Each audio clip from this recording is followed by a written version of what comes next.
Ji ji please continue. साहिबा, कृपया कर कर, आपके यहाँ इंटरनेट नहीं चलता है, मेरे से ले लीजिए, मैं आपको इंटरनेट पर दिखा देता हूँ, क्योंकि आपकी कंट्री में इंटरनेट नहीं चल रहा है, इसलिए मैं बोल पा रहा हूँ। मुझे बताइए, अभी ट्रम्प के साथ जब हमारे प्राइम मिनिस्टर वो प्रेस कॉन्फ्रेंस कर रहे थे, किसने कहा था, किसने कहा था कि किसी भी कमर्शियल वेसल के ऊपर अटैक होने से जो नाविक हैं, इंडियन नाविक हैं, उनकी डेथ हमें मंजूर नहीं है? ये किसने कहा था? ये हमने कहा था। किसने कहा था? किसने 48 बार कहा कि इंडिया और पाकिस्तान के बीच का जो सो कॉल्ड थोड़ा सा वेट ऑफ कर लीजिए। रोकने का रीजन है, वो पाकिस्तान की कॉल थी। हमें हमने हमने कभी नहीं एक्सेप्ट किया, इवन ट्रंप के सामने, कि ट्रंप ने कुछ किया, सिवाय इसके कि आपके प्राइम मिनिस्टर साहब ने कहा कि जनाब, आप नहीं होते तो दुनिया नहीं बसती पाकिस्तान में। बता दीजिए और क्या चाहती है?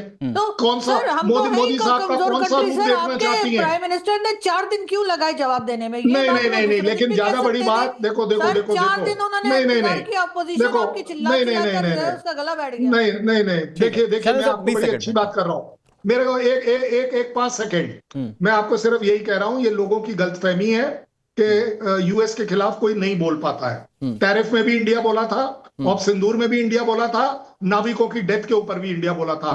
मैं तो देखना ये चाहता हूं कि अमेरिका का सीनेट कब बोलेगा, और सीनेट के मेंबर्स कब बोलेंगे, बात ये नहीं है, रिपब्लिकन कब बोलेंगे, डेमोक्रेट कब बोलेंगे, शैलेंद्र सर वो जो बिल्कुल, you are 61% having a valid आपकी पॉइंट, आवाम पर यूएस बात की ये भी है अगेंस्ट है, कि वो कब बोलेगी? ये तो पाकिस्तान वो बीच का बिच्छू है जिसको ईरान से भी अच्छे संबंध चाहिए, जिसको सऊदी से भी अच्छे संबंध चाहिए, जिसको खैरात अमेरिका से भी चाहिए, और जब बात दोस्ती निभाने की आती है तो फिर वो तय नहीं कर पाता, क्योंकि उसके सैनिक बैठे हुए सऊदी अरब में, और अगर सऊदी अरब को साथ देना होगा तो वो किसका साथ देगा ये हम सब जानते हैं, और उस कंडीशन में उसको खिलाफ होना पड़ेगा ईरान के। वो तय नहीं कर पाता है कि उसको जाना कहां है, और इसीलिए वो बीच का बिच्छू रह जाता है। खैर, मैं इस पर बात ज्यादा नहीं करता हूं। मैं सऊदी अरब से मेरे साथ जो गेस्ट हैं उनका रुख कर लेता हूं। हमारे साथ आसिफ रमीज दाऊदी सर हैं। आसिफ जी, क्योंकि अभी एक खबर भी आ रही है इस जंग के बीच में कि जिस तरह से गल्फ कंट्रीज को निशाना बनाया ईरान ने, कोई लामबंदी हो सकती है, ये गल्फ कंट्रीज अपना स्टैंड ले सकते हैं। हालांकि पहले भी टारगेट हुए गल्फ कंट्रीज, लेकिन अमेरिका अकेला पड़ गया, उस तरह से लामबंदी नहीं दिखी। क्या इस बार के वॉर के फेज में हम ये देख सकते हैं कि ईरान के खिलाफ ये गल्फ कंट्रीज किसी तरह से कोई लामबंदी करें और कोई एक्शन लें?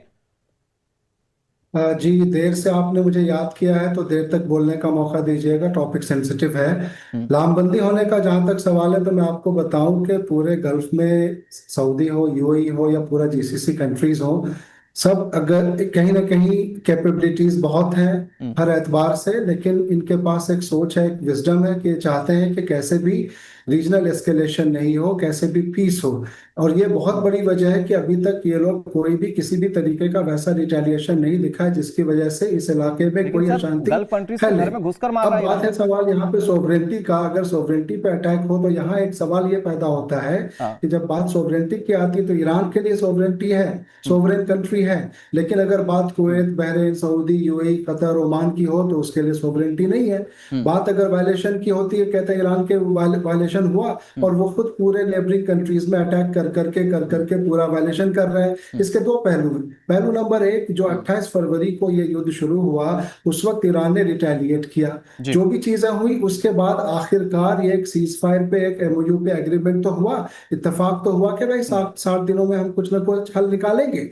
लेकिन उसके बावजूद ईरान ने दोबारा 3 जहाजों पे जो अटैक किया, हॉर्मुज पे, हॉर्मुज की नब्ज दबाई, तो आखिर उसके बाद जिस तरीके से इस इलाके में फिर अशांति फैली, वो वायलेशन है, इंटरनेशनल वायलेशन है। और पूरी तरीके से जिस तरीके से भी बोला जाए वो बेसिस के नाम पे, मैं एक चीज आपसे समझना चाहूंगा, क्योंकि आप सऊदी अरब से हमारे साथ जुड़े हुए हैं और आप वहां के तमाम राजनीतिक हालातों को समझते होंगे। खैर, मैं ये जानना चाह रहा हूं आपसे कि लोग ये मानते हैं कि ईरान के साथ अगर गल्फ कंट्रीज में कोई लड़ सकता है तो वो सऊदी अरब है, जिसके पास पाकिस्तानी सैनिकों का बैकअप है, जिसके साथ अमेरिका से अच्छे संबंध है। आप लोग क्या स्ट्रेटेजाइज कर रहे हैं? क्या ईरान को जवाब देना है या जो जैसा चल रहा है वैसा चलता रहेगा? आप खुद इस बात का जवाब दे रहे हैं कि सऊदी अरब के अंदर ये कैपेबिलिटी है हर एतबार से, लेकिन सवाल ये है कि फिर भी ये क्यों नहीं कर रहा। वो इसलिए नहीं कर रहा है कि यहाँ विजन है, विजन 2030, यहाँ विजन है, सोच है प्रोग्रेस की, सोच है डेवलपमेंट की, सोच है कि किसी भी तरीके से इसको डिरेल नहीं किया जाए और शांति बनी रहे और लोग यहाँ पे प्रॉस्पर करें। और अगर ये सोच रहेगी तो कोई भी जंग में नहीं जाना चाहेगा। तो और इसका ये मतलब बहुत ये कि बड़ी ईरान बात है को कि खुली छूट सऊदी अरब देते हैं आप जैसे कि आप मुल्क में घर में घुसकर मारिए? नहीं, बात घर में घुस के मारने की नहीं है। बात यह है कि किसी भी तरीके से ऐसा एक रोल अदा करो कि आने वाले दिनों में आप देखें, वो अगर रोल क्या हो सकता अगर है? सऊदी से कोई रिटेलिएशन हो तो जरा सा मुझे बोलने 10 दीजिएगा। Second sir please. आज जो है क्रूड ऑयल की कीमत क्या है आज की डेट में? $87 पर बैरल, और ये 120 तक चला गया था 28 फरवरी के बाद, और ये नीचे गिर के $78 तक गया था। अगर ये दोबारा से 120 पे चला जाता है, अगर कोई भी रिएक्शन होता है, इधर की शांति फैलती है, तो दुनिया की सोच है सऊदी अरब को पीसफुल कंट्री है, ये नहीं चाहता है कि कोई बेवकूफी में ऐसी कोई चीज करे जिससे कि लोगों का बहुत बड़ा नुकसान हो। लेकिन रिजवी आप इस साहब, चीज को ये समझिए, गल्फ इस विजन कंट्रीज को के साथ, समझिए, क्योंकि हमने ये भी देखा कि एक तरफ तो आप ओमान पर सैंक्शन लगा रहे थे और आप कह रहे थे कि ओमान आप अपने रास्ते का इस्तेमाल मत होने दीजिए, दूसरी तरफ आपके विदेश मंत्री ओमान जाकर बातचीत भी कर रहे थे। तो ये गल्फ कंट्रीज के साथ अच्छे रिश्तों का कोई एक अंदर खाने कोई बातचीत भी चल रही है क्या आपकी? जी, मैं इसका जवाब दूंगा। ये सवाल आपने मुझसे नहीं, रिजवी साहब से। ये देखिए, ईरान से सऊदी जो है, सऊदी मैं भी गया हूँ, बहुत अच्छी, बहुत पीसफुल कंट्री है, इसमें कोई शक नहीं है। और सऊदी के डिप्लोमेट जो है रिलेशन भी ईरान से हैं, और पिछले उसमें बहुत साबित किया ईरान ने भी और सऊदी ने भी साबित किया, और अभी जो इनका डेलीगेशन आया था अयतुल्लाह खामनेई के लिए, वो सब शादीशुदा है, उसमें कोई शक नहीं है। सऊदी एक अच्छी कंट्री है, लेकिन बात यह है कि जब सऊदी के बेस इस्तेमाल होते हैं तब ईरान को रिटेलिएट करना पड़ता है। एक दूसरा, आप देखिए, मैं एग्जांपल से समझते हैं ना, हम लोग कहीं वो पढ़ी लिखी इधर उधर की बातें नहीं करते कि यह आर्टिकल में ऐसा, वो आर्टिकल में ऐसा। मैं ये सामने की बात करता हूँ। देखिए, 3 दिन पहले ट्रम्प ने फोन किया, सऊदी में प्रिंस साहब से बात हुई है, और फिर उन्होंने यमन पे वो अटैक शुरू कर दिया। तो तेल का खेल समझना बहुत जरूरी है। अगर बाबुल मंदब बंद होता है, अगर रेड सी बंद होती है, तो जैसा रमीश साहब कह रहे हैं, सऊदी और यमन की फिर लड़ाई शुरू होती है और वाकई 150-200 बैरल जा सकता है। तीसरी चीज ये कि ईरान जो है बार बार कह रहा है, जो ओमान वाटर की बात हुई थी वो मैं बताना चाहूँ, ईरान ये कह रहा है, ईरान का मानना यह है कि हमारे लिए एक सिक्योरिटी थ्रेट है। तो क्या सारे समस्या की जड़ अमेरिका के जरिए ही हल हो सकती है? एक लाइन होते हैं, क्या अमेरिका के जरिए ही सारे समस्या की जड़ हल हो सकती है? रिजवी साहब जी बिल्कुल, फुल गारंटेड इस मंच से कहता हूं, अगर 3 दिन में अमेरिका यहां से चले जाए, इस रीजन से अमेरिका चले जाए, 3 दिन में कॉन्फ्लिक्ट बंद हो जाएगी, वो अपना नॉर्मल रेट पे आ जाएगा। मतलब ईरान की शर्तें, मतलब मैं बहुत जल्दी से उसको रिवाइज कर देता हूं। ईरान की शर्तें, परमाणु पर यथास्थिति सब कुछ रहने दिया जाए, हॉर्मुज पर टैक्स वसूलने दिया जाए, इन शर्तों के साथ अमेरिका को ओके हो जाना चाहिए, मतलब अगर शांति लानी है।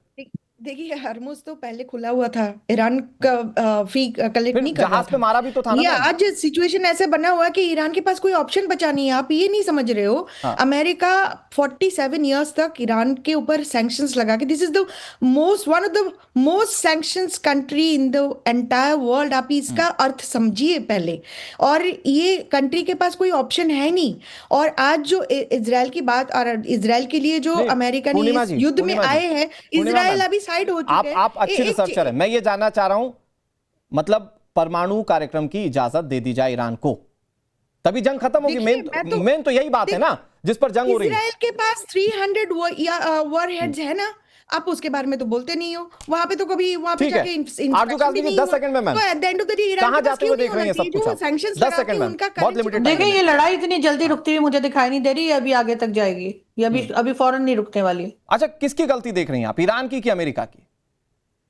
मेरा ख्याल है शुरू में तो अमेरिका की ही गलती थी कि उन्होंने अटैक किया, उनको ईरान के ऊपर अटैक नहीं करना चाहिए था। ईरान ने बहुत भरपूर तरीके से जवाब दिया, जिसको मैं अप्रिशिएट करती हूं। कमर्शियल बोट्स थे उसको मारा तो ईरान ने था ना, जब सब कुछ सीज फायर हो गया था, शांति हो रही थी। तो देखिए, शांति के बाद या जो एमओयू साइन हुआ उसके बाद तो डेफिनेटली ईरान की गलती है कि उसने दोबारा शुरू किया, लेकिन जाहिर है कि ईरान को दबाया नहीं जा सकता, को समझना होगा। स्ट्रेट ऑफ हॉर्मुज रुका, पूरे विश्व में तबाही आ जाएगी, जो कि रुक गया है। 100% आएगी, 100% आएगी।